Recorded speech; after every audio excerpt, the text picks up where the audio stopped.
شاء اللہ لا حول ولا قوۃ الا باللہ العلی العظیم۔ اعوذ باللہ من الشیطان اللعین الرجیم، بفضل بسم اللہ الرحمن الرحیم، وبہ نستعین وہو خیر ناصر ومعین۔ الحمد للہ رب العالمین، الصلاۃ والسلام علی خیر خلقہ اشرف الانبیاء وخاتم المرسلین وعلی عطرتہ الاطیبین الاطہرین المعصومین۔ اما بعد فقد قال علی علیہ السلام: وَاعْلَمُوا وَأَنْتُمْ فِي نَفْسِ الْبَقَاءِ۔ مولا کائنات علی ابن ابی طالب علیہ السلام کے مجموعہ کلام نہج البلاغہ سے آج ہمارا یہ دوسرا درس ہے۔ یہ درس عمل سے متعلق ہے۔ بہت ہی خوبصورت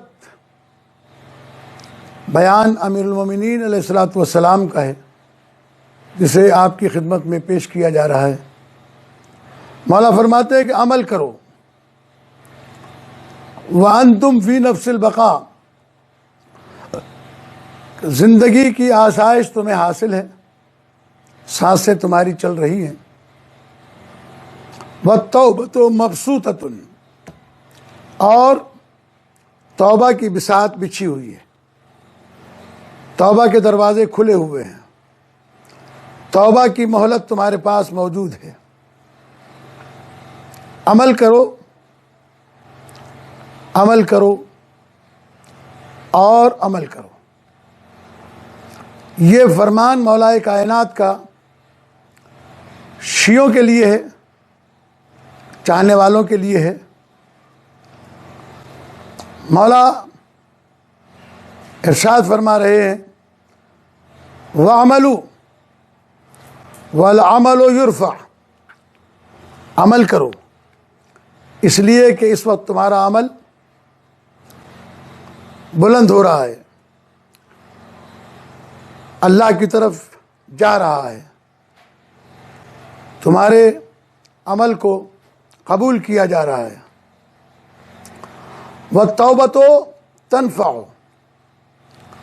ایسے میں توبہ بھی تمہیں فائدہ پہنچائے گی۔ اگر کچھ وقت تمہارا زندگی کا غفلت میں گزر بھی گیا ہے تو پریشان ہونے کی ضرورت نہیں ہے، پشیمان ہونے کی ضرورت ہے۔ اگر تمہارے اندر پشیمانی پیدا ہو جائے اور تمہیں اس بات کا احساس ہو جائے کہ جو زندگی اللہ نے تمہیں دی ہے، اس زندگی کے مقصد کو سمجھو اور اللہ و رسول و اہل بیت علیہ السلام کی اتباع اور پیروی کرو، ان کی اطاعت کرو، اور جو غفلت میں دن گزر گئے ہیں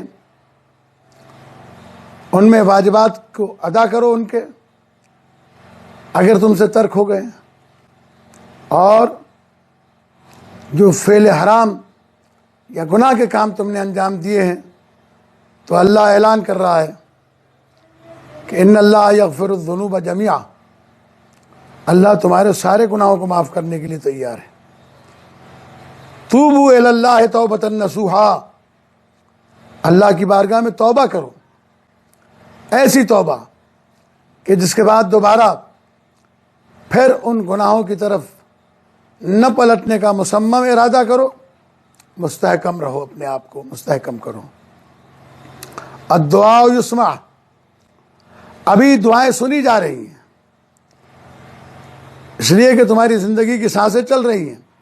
دعا کرو گے، خداوند کریم تمہاری دعاؤں کو سننے والا ہے۔ والحال ہادئۃ، اور ابھی ماحول سازگار ہے، اس سازگار ماحول سے فائدہ اٹھاؤ۔ والاقلام جاریۃ، اور قلم جاری ہیں، یہ فرشتے لکھ رہے ہیں بیٹھے ہوئے، چاہو نیکی لکھواؤ، چاہے برائی لکھواؤ، تمہاری مرضی ہے۔ اس سے بہتر یہ ہے کہ اپنے نامہ اعمال میں اچھے عمل لکھواؤ، غفلت اور کوتاہی میں گزرے ہوئے وقت کو جو ہے وہ ندامت کر کے توبہ کر کے معاف کراؤ اور اپنے اندر جو ہے وہ بیداری پیدا کرو تاکہ تمہاری چلتی ہوئی سانسوں سے فائدہ اٹھا سکو۔ وبادروا بالاعمال، عمل کرنے میں جلدی کرو، لے تو لال نہ کرو، اپنے عمل کو تاخیر میں نہ ڈالو، اس لیے کہ عمل کو اگر تاخیر میں ڈالو گے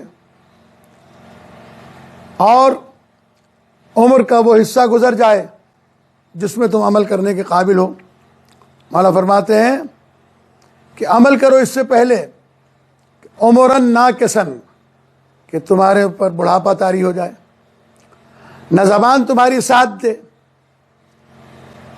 اور نہ ہی ذہن تمہارا صحیح طریقے سے کام کر سکے، نہ کان تمہارے سننے کے قابل رہیں، نہ تمہارے ہاتھ پیر عمل کرنے کے قابل رہیں۔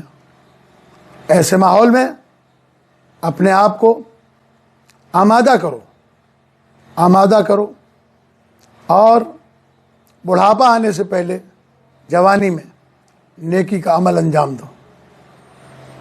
ہمارے استاد محترم مولانا ابو ذر زمانہ حجت الاسلام والمسلمین عباس علی نجفی علی اللہ مقامہ فرمایا کرتے تھے کہ جب انسان بوڑھا ہو جاتا ہے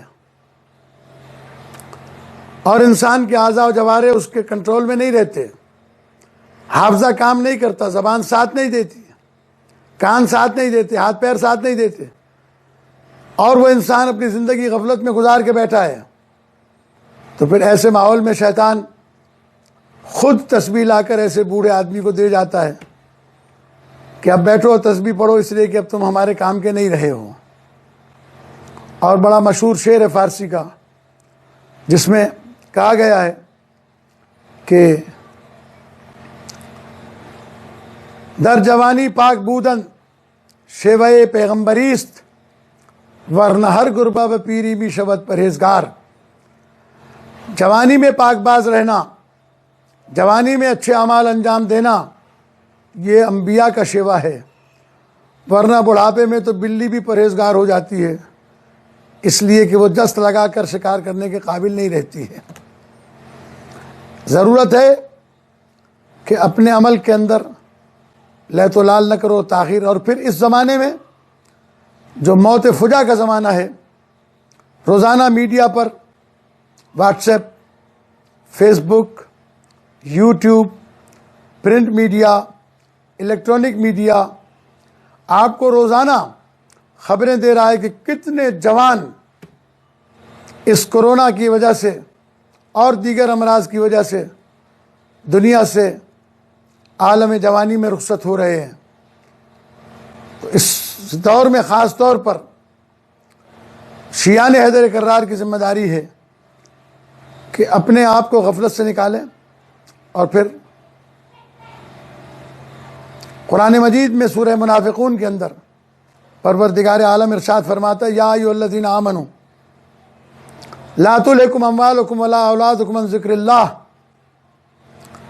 دیکھو اے ایمان والو، تمہارا مال، تمہاری اولاد تمہیں اللہ کے ذکر سے غافل نہ کرتے۔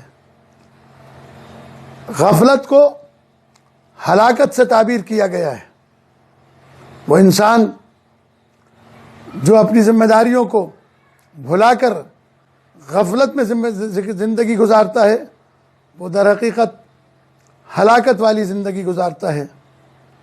وہ انسان اپنے لیے ہلاکت کے اسباب مہیا کرتا ہے، اس لیے کہ بہت سارے گناہ ایسے ہیں جن کی سزا دنیا میں بھی ملتی ہے اور آخرت میں بھی ملے گی۔ بہت سارے گناہ ایسے ہیں جن سے عمر کم ہوتی ہے، جس میں قطع رحمی، جس کی وجہ سے عمریں کم ہو جاتی ہیں، اور اس طریقے سے بہت سارے اور گناہ ہیں جو انسان کی زندگی کو ایسے کھاتے ہیں جیسے آگ لکڑی کو کھا جاتی ہے۔ اس لیے ضرورت اس امر کی ہے کہ عمل کرنے میں جلدی کرو اس سے پہلے کہ تمہیں بڑھاپا آ جائے۔ آج کے اس درس کے لیے ہم نے جس آیہ کریمہ کو اور مولا کے جس فرمان کو اپنے بیان کا حصہ بنایا ہے، انشاءاللہ اگلے حصے میں ہم اسے مکمل کر دیں گے۔ والسلام علیکم ورحمۃ اللہ وبرکاتہ۔